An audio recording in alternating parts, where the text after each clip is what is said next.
জয় শ্রীকৃষ্ণ। রাধে রাধে।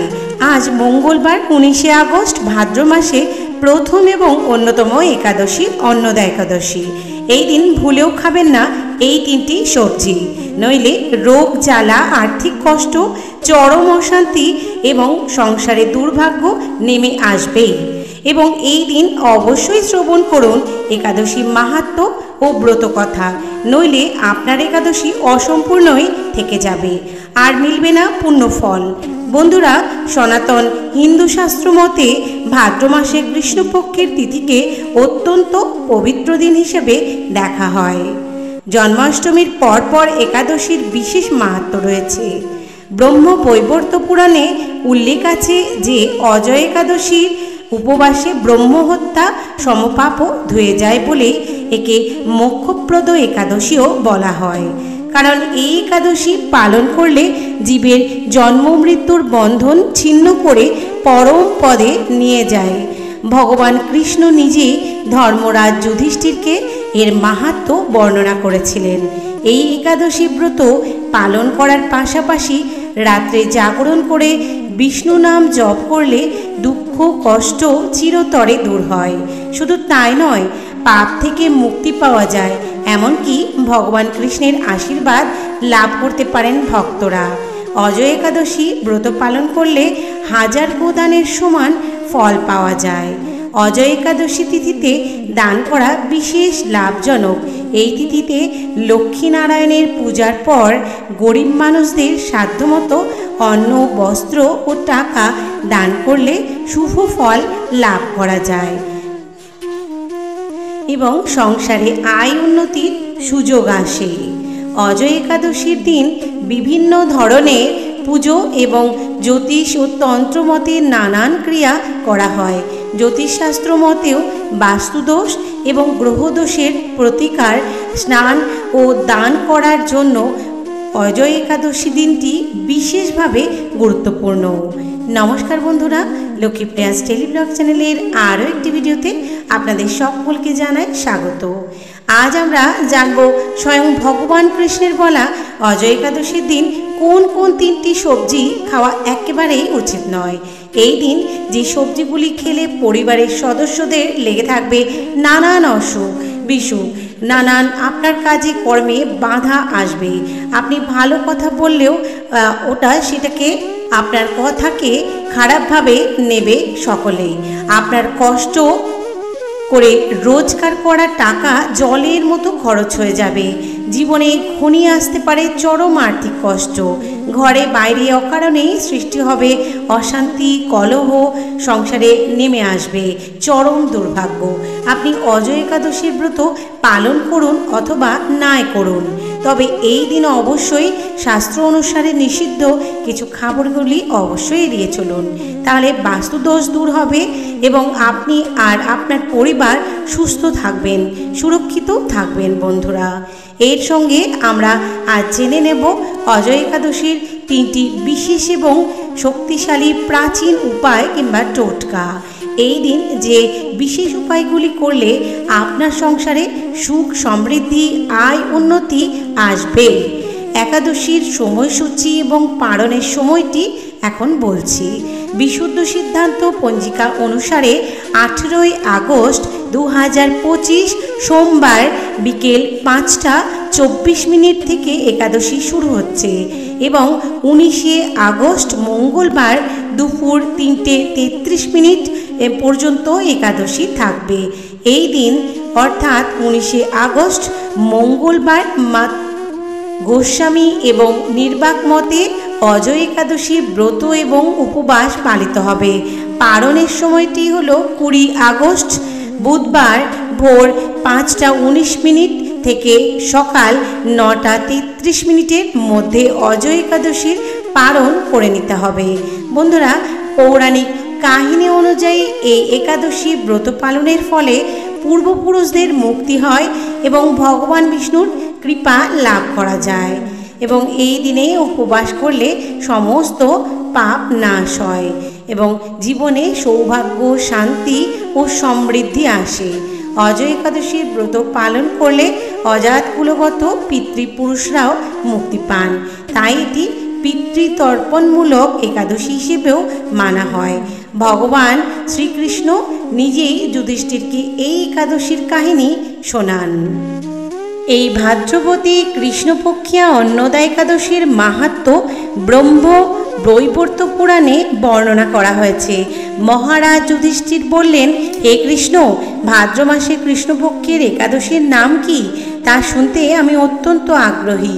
শ্রীকৃষ্ণ বললেন, হে রাজন, আমি সবিস্তারে এই একাদশীর কথা আপনার নিকট বর্ণনা করছি। আপনি একাগ্রচিত্তে তা শ্রবণ করুন। ভাদ্রের কৃষ্ণপক্ষিয়া একাদশীকে বলা হয় অন্নদা। এই তিথি সর্বপাপ বিনাশিনী। যিনি শ্রীহরির অর্চনে এই ব্রত পালন করেন তিনি সর্বপাপ মুক্ত হন। এমনকি এই ব্রতের নাম শ্রবণে রাশি রাশি পাপ বিদারিত হয়ে যায় আপনার জীবন থেকে। এই ব্রত প্রসঙ্গে একটি পৌরাণিক ইতিহাস রয়েছে। প্রাচীনকালে হরিশ্চন্দ্র নামে এক নিষ্ঠাপরায়ণ সত্যবাদী চক্রবর্তী রাজা ছিলেন। পূর্ব কর্মফল ও প্রতিজ্ঞার সত্যতা রক্ষায় তিনি রাজ্যভ্রষ্ট হন। অবস্থায় এমন হলো যে তিনি নিজের স্ত্রী, পুত্র এবং অবশেষে নিজেকেও পর্যন্ত বিক্রি করতে বাধ্য হলেন। হে রাজেন্দ্র, এই পুণ্যবান রাজা চণ্ডালের দাসত্ব স্বীকার করেও সত্য রক্ষার্থে দৃঢ় নিষ্ঠা প্রদর্শন করেছিলেন। তিনি শ্মশানে মৃত ব্যক্তির বস্ত্র কর রূপে গ্রহণ করতেন। এইভাবে তার বহু বছর কেটে গেল। দুঃখ সাগরে নিমজ্জিত হয়ে কি করি, কোথায় যায়, কিভাবে এই দুর্দশা থেকে উদ্ধার পায়, এই চিন্তায় তিনি দিন রাত বিভোর হলেন। এমন সময় দৈবক্রমে পরদুঃখী গৌতম ঋষি রাজার কাছে এলেন। রাজামণিকে দর্শন করে ভক্তি ভরে প্রণাম করলেন। করজোড়ে তার সামনে দাঁড়িয়ে একে একে নিজের সমস্ত কথা জানালেন। রাজার দুঃখের কথা শুনে মুনিবর বিস্ময়পূর্ণ হলেন। অত্যন্ত ব্যথিত হয়ে তিনি বললেন, হে রাজন, ভাদ্র মাসে কৃষ্ণপক্ষের একাদশী অন্নদা নামে জগতে প্রসিদ্ধ। আপনি এই ব্রত পালন করুন। এই ব্রতর প্রভাবে আপনার সমস্ত পাপের বিনাশ হবে। আপনার ভাগ্যবশত আগামী 7 দিন পরে এই তিথির আবির্ভাব হবে। ওই দিন উপবাস থেকে রাত্রি জাগরণ করবেন। এইভাবে ব্রত উদযাপনে আপনার সমস্ত পাপ ক্ষয় হবে। হে রাজন, আপনার পুণ্য প্রভাবে আমি এখানে এসেছি, জানবেন। এই কথা বলে গৌতম মুনি অন্তর্হিত হলেন। ঋষিবরের উপদেশ মতো তিনি শ্রদ্ধা সহকারে সেই ব্রত পালন করলেন। তার ফলে তার সমস্ত পাপ দূর হল। হে মহারাজ, এই ব্রতের প্রভাব শ্রবণ করুন। যথাবিধি এই ব্রত পালনে বহু বছরে দুঃখভোগের অবসান হয়। ব্রতের প্রভাবে রাজা হরিশ্চন্দ্রের সকল দুঃখ সমাপ্ত হল। পুনরায় তিনি স্ত্রীকে ফিরে পেলেন এবং তার মৃত পুত্র জীবিত হল। আকাশ থেকে দেবগণ দুন্দুভি বাদ্য ও পুষ্পবর্ষণ করতে লাগলেন।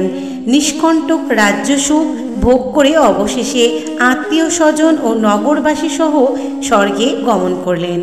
যে মানুষ নিষ্ঠা সহকারে এই ব্রত পালন করেন তিনি শ্রীহরির চরণে ভক্তি লাভ করে অবশেষে দিব্যধামে গমন করেন।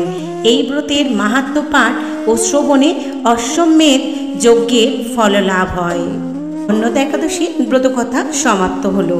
তো বন্ধুরা, অজয় একাদশীর দিনে নিষিদ্ধ সবজির মধ্যে প্রথমেই যেটির কথা বলবো সেটি হলো বেগুন। অজয় একাদশীর দিন বাড়িতে কখনোই বেগুন রান্না করবেন না। পরিবারে কোনো সদস্যই এই দিন বেগুন বা বেগুনির তরকারি খাবেন না। আয়ুর্বেদ শাস্ত্রেও বেগুনকে উষ্ণ প্রকৃতির বলা হয়। বেগুন মানুষের শরীরে অতিরিক্ত গরম সৃষ্টি করে এবং হরমোন প্রভাব ফেলে। অজয় একাদশীতে বেগুন খেলে বাড়িতে রোগ ব্যাধি লেগেই থাকবে। রোগের পিছনে খরচ করতে করতে আপনি সর্বশান্ত হয়ে যাবেন। সুতরাং এই দিন কোনোভাবেও ভুল করেও বেগুন দিয়ে তৈরি কোনো সবজি বা খাবার মুখে তুলবেন না। এছাড়াও এই দিন আমিষ খাবার যেমন মাছ, মাংস, ডিম, পেঁয়াজ, রসুন, মসুর ডাল ইত্যাদি তামসিক এবং খাবারগুলি এড়িয়ে চলুন। এবং রান্নায় সাধারণত লবণের পরিবর্তে সন্ধক লবণ এবং সর্ষের তেলের পরিবর্তে ব্যবহার করুন বন্ধুরা ঘি বা সাদা তেল। দ্বিতীয় নিষিদ্ধ সবজিটি হলো কলমি শাক। খাদ্যগুণে ভরা এই কলমি শাক ভিটামিন ও মিনারেলে সমৃদ্ধ একটি সুস্বাদু খাবার এবং এটি সুস্বাদু হলেও শাস্ত্রমতে তামসিক খাবার হিসেবেই ধরা হয়। তাই এর ফল এটি গ্রহণ করলে প্রচুর পরিমাণে নেগেটিভ শক্তি আকর্ষণ করে এবং তার ফলে আপনার জীবনে নেগেটিভিটি বাড়তেই থাকে। সুতরাং এই দিন ভুল করেও কলমি শাক এবং পুঁই শাক মুখে তুলবেন না। এছাড়াও বন্ধুরা কোনো প্রকার নেশা জাতীয় কোনো খাবার এদিন গ্রহণ করবেন না। অজয় একাদশীর ব্রত পালনের সময়ে চা, বিড়ি, সিগারেট, পান, কফি, মদ ইত্যাদি নেশাজাতীয় খাবার না খাওয়াই ভালো। এগুলিকে এড়িয়ে চলুন। বন্ধুরা, শাস্ত্রে বলা হয়েছে একাদশী পালন করা আমাদের সকলেরই কর্তব্য এবং যারা একাদশী করবেন এই দিন পঞ্চরবি শস্য এড়িয়ে চলবেন, কারণ পঞ্চরবি শস্য একাদশী গ্রহণ করলে একাদশীর ব্রত নষ্ট হয়। অজয় একাদশীর ব্রত পালন করার সময় পাকা কলা, পেঁপে, তরমুজ, আনারস, লেবু এই জাতীয় ফল আপনি গ্রহণ করতে পারেন এবং সেই সঙ্গে দুধ, দই, ছানা, সন্দেশ, ঘি, আলু, গোলমরিচ, শ্যামা চাল এবং পানি ফলের আটা তৈরি খাবারগুলি খাওয়া যাবে। এই দিন তুলসী পাতা দিয়ে ভগবান বিষ্ণু বা ভগবান কৃষ্ণের পূজা করুন এবং সেই সঙ্গে 108 বার বিষ্ণু স্তোত্র পাঠ করুন এবং সন্ধ্যায় একটি ঘিয়ের প্রদীপ প্রজ্বলিত করুন এবং সংকীর্তন করুন, ভগবান শ্রীকৃষ্ণের হরিনাম করুন। এর ফলে সুখ, শান্তি, সমৃদ্ধি আসবে আপনার সংসারে। পরের দিন দ্বাদশীতে কোনো ব্রাহ্মণ বা গরিব মানুষকে সাধ্যমতো কিছু দান করে ব্রত ভঙ্গ করুন। একাদশী ব্রত পালনের মূল উদ্দেশ্য কেবল খাওয়া দাওয়া বিধিনিষেধ নয়, নিরন্তর ভগবানের নাম স্মরণ, মনন, শ্রবণ, কীর্তন, গীতা পাঠ বা ভাগবত পাঠের মাধ্যমে একাদশীর দিনটি অতিবাহিত করতে হয়। একাদশী পালনের সময় কলহ, পরনিন্দা, পরচর্চা, মিথ্যা কথা বলা, ক্রোধ, ঈর্ষা, অহংকার সহবাস সম্পূর্ণরূপে নিষিদ্ধ। বন্ধুরা, এবার আমরা জেনে নেব তৃতীয় যে সবজিটির কথা বলা হয়েছে সেটি নিষিদ্ধ। সেই সবজিটি হলো শিম। এই দিন ভুলেও শিম বা শিমের তৈরি কোনো খাবার কিন্তু মুখে তুলবেন না বা বাড়িতেও আনবেন না বা বাড়ির সদস্যদের মুখেও দিতে মানা করবেন। এটি আপনার জীবনে এবং আপনার ভাগ্যে অশুভ ফল প্রদান করে। যে কোনো কর্মে বাধা প্রাপ্ত হতে পারেন আপনি এবং সংসারে লেগে থাকবে দুর্ভোগ, রোগ, ব্যাধি, জ্বালা, যন্ত্রণা। সুতরাং এই পুণ্যময় অজয় একাদশী ব্রতের দিন ভুল করেও শিমের জাতীয় কোনো খাদ্য বা তরকারি খাবেন না। আসল বন্ধুরা, এবার জেনে নেব সেই প্রাচীন 3টি শক্তিশালী টোটকা। প্রথম নাম্বার 1 হচ্ছে যে আপনি এই দিন অর্থাৎ এই একাদশীর দিন সন্ধেবেলায় ঘরের উত্তর পূর্ব কোণে একটি ঘিয়ের প্রদীপ অবশ্যই প্রজ্বলন করুন। এটি জীবনের অন্ধকার ও কষ্ট দূর করে ঘরে পজিটিভিটি শক্তি আনে। দ্বিতীয় যে জিনিসটির কথা বা উপায়টির কথা বলবো সেটি হলো বিষ্ণুকে তুলসী পাতা অবশ্যই অর্পণ করলে সংসারে দুঃখ, দারিদ্রতা চিরতরে দূর হবে এবং অন্তত 11টি তুলসী পাতা মন্ত্র জপ করে নিবেদন করলে অশেষ পুণ্য ফল পাওয়া যায়। তৃতীয় যে উপায়টির কথা বলবো সেটি হচ্ছে কুশ ও তিল দিয়ে জল নিবেদন করলে অজাত পূর্বপুরুষদের মুক্তি হয়। এর ফলে পূর্বপুরুষদের আশীর্বাদে আপনাদের সৌভাগ্যের পথ খুলে যায়। অজয় একাদশীর দিন শাস্ত্র অনুসারে তৃতীয় যে উপায়টির কথা বললাম সেটি অবশ্যই পালন করবেন।